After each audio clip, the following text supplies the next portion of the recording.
Right, hello and welcome. Just going to make sure that the audio is coming through this time, and hopefully there is no other issues going on with it. So we'll just fire out the test.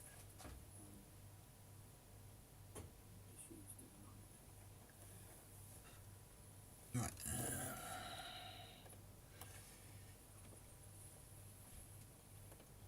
So anyway, and we'll just start off running some of the trains to see how the track's working.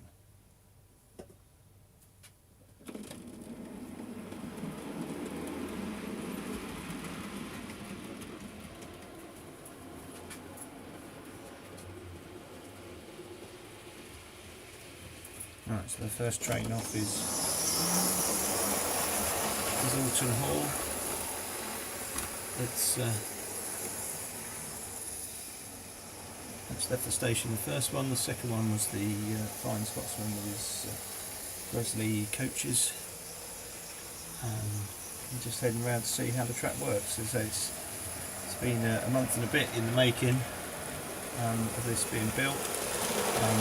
Finally got the tracks down,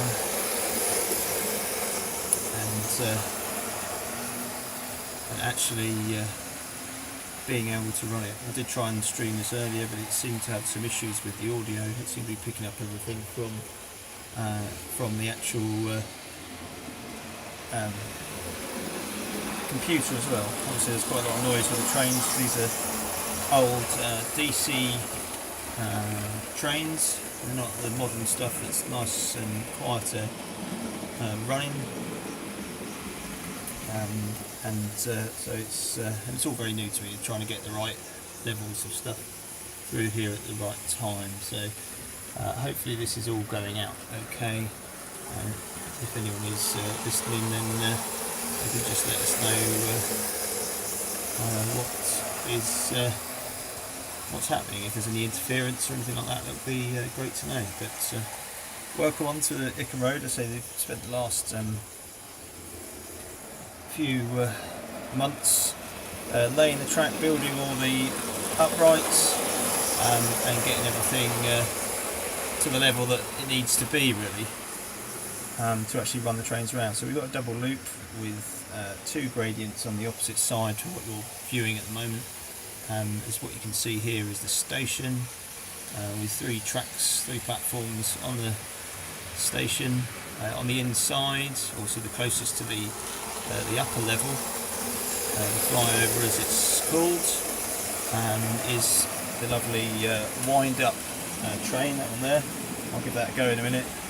I did test it earlier. It managed to do about half of the loop of the double loop. So yeah, it needs a bit of help going up the hill, basically, with this, but it's all slowly coming together with everything.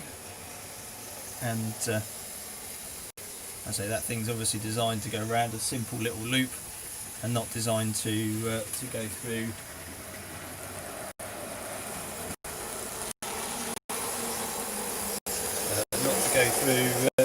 some more complicated stuff there. So yeah, so as we were saying about the platforms, so you've got platform 3, platform 2 and platform 1 on the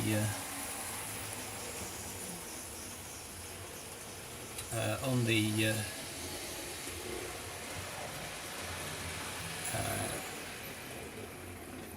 the layout that you can see. I think you just need to come around a bit further to see the. There we go. So you can see the first platform there a bit better as it comes through.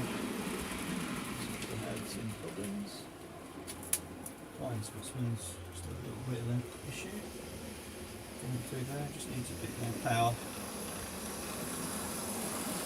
There we go. So.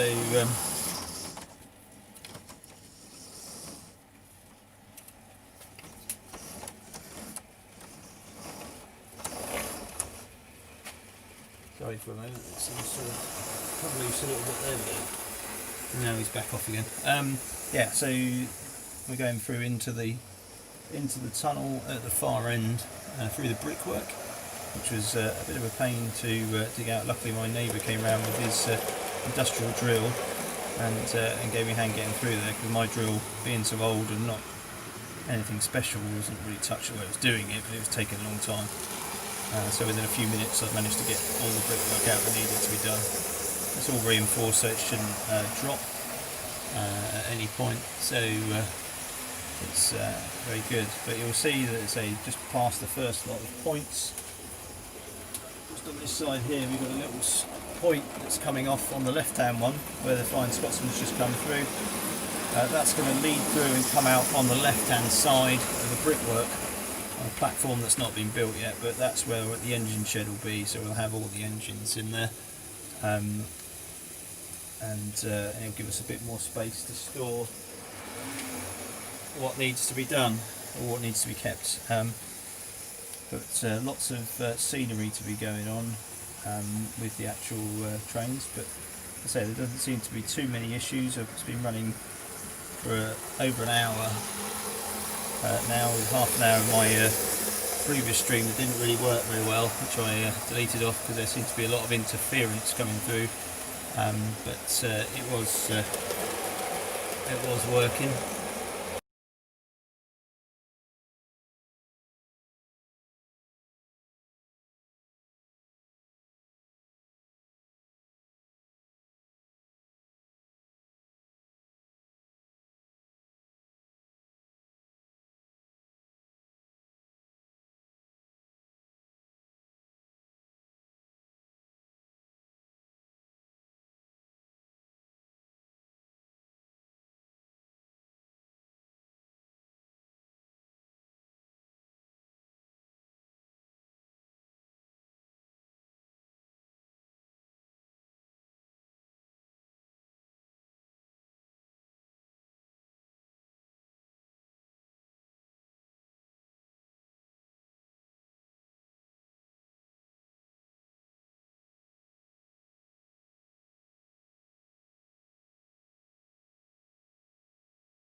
Sorry about that.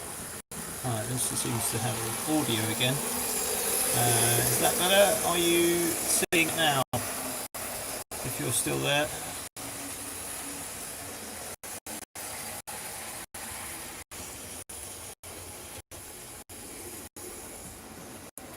Seems to be a problem with the camera still. Is it still the case? I think it's frozen again. I don't know what's going on with the camera at the moment. I do apologise. Is that... is the camera working now? It seems to be working this side. Oh, okay. Let's see if I can increase the size of the picture. Maybe the stream's not allowing me to stream at the...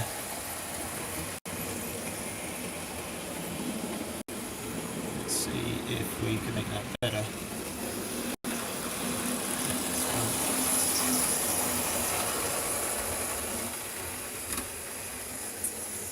Right, there we go. That seems to be better. It's all very new to me, very technical, beyond my ability, this sort of stuff is. So, right, there we go. So hopefully that's working a bit better, and that you can see the picture a bit bigger.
It's probably wrong, so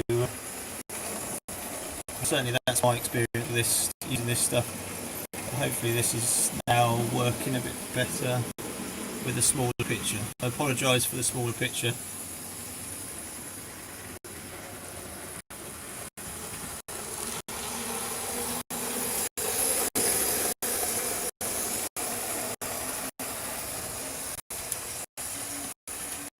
Yeah, no, I'm using a Hawaii, dare I say it, so the Chinese are streaming from me at the same time, but as it's all insinuated, but it is a phone camera, because it's the best camera that I've got. It's probably not the best way to do it, but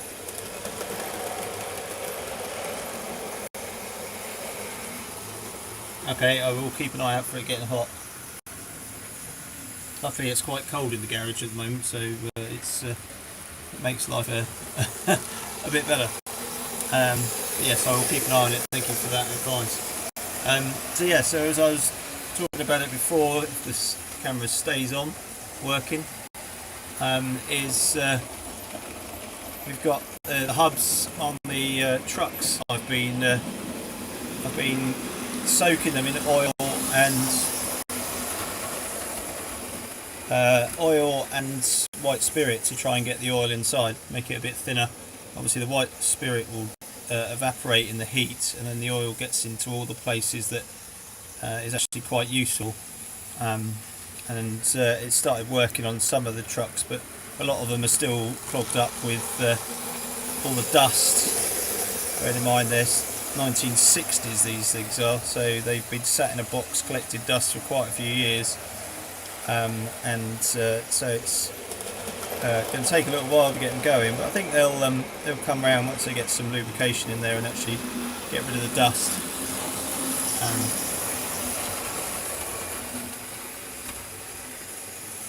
Thank you very much for the camera's working. Yeah, so when it wants to work, it seems to work very well. Yeah, so working on through that.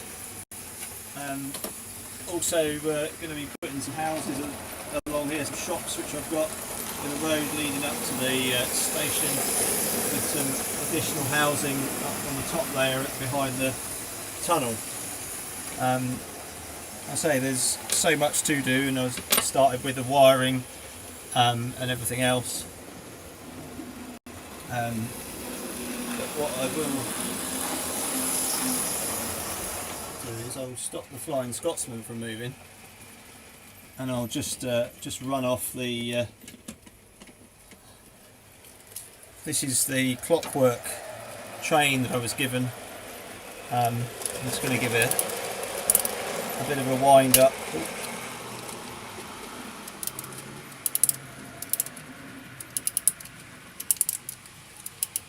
Yeah, I will take the axles out. That's a great.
It's just trying to connect to the server, and might have some thing for a little bit.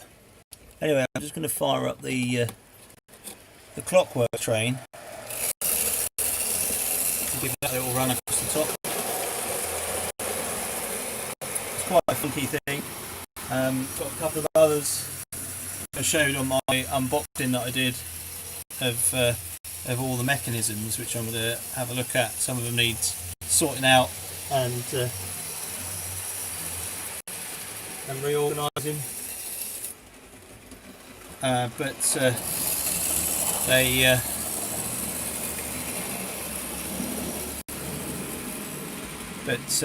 the clockwork train I think is absolutely brilliant. I'm so proud to have the use of it, and really interested to see obviously how it was done back in the early days of modelling, and how it's gone on to the technology that we have now of everything being sound fitted and smooth running with little noise, and yeah, to have something that rattles and whines and rocks around all over the place is a different sort of style, isn't it? But I do like it in the sense that it's there. I'm aiming to get a couple of the shells made of the other ones, so that I've got a couple more of them that you can run around. With that one that I've got, the actual on-off lever that comes out the top of them, doesn't seem to be in the box, so that must have gone missing. There was a little lever that attaches, a little plastic sleeve that attaches onto the top of it, on top of the lever, which is inside the actual engine, which allows you to turn it on and off to stop it. Otherwise, it would just keep going and keep going and keep going. So it is.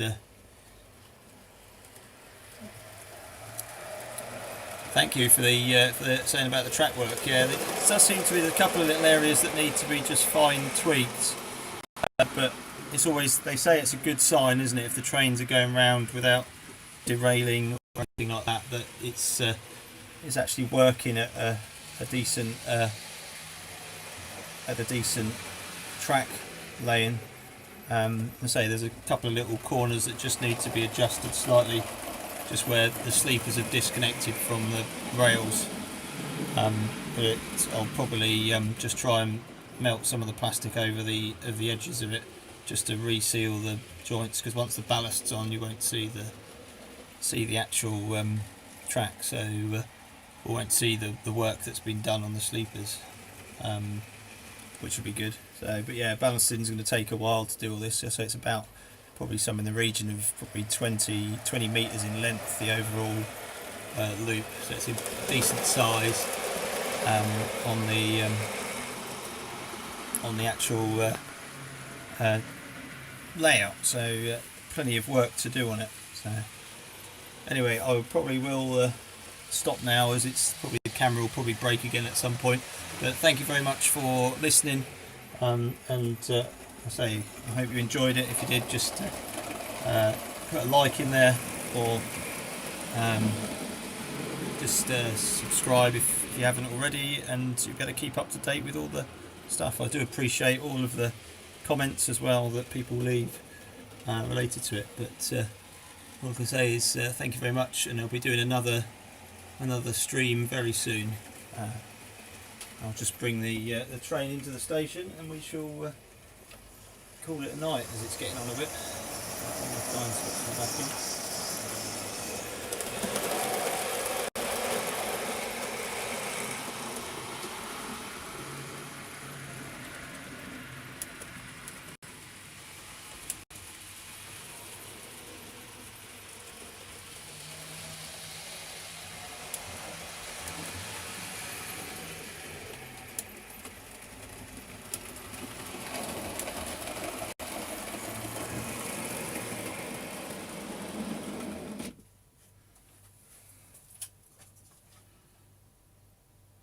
Alright, thank you very much for watching, everybody. That's the end of Ickham Road for tonight, and there'll be another stream or another update at the end of this week coming.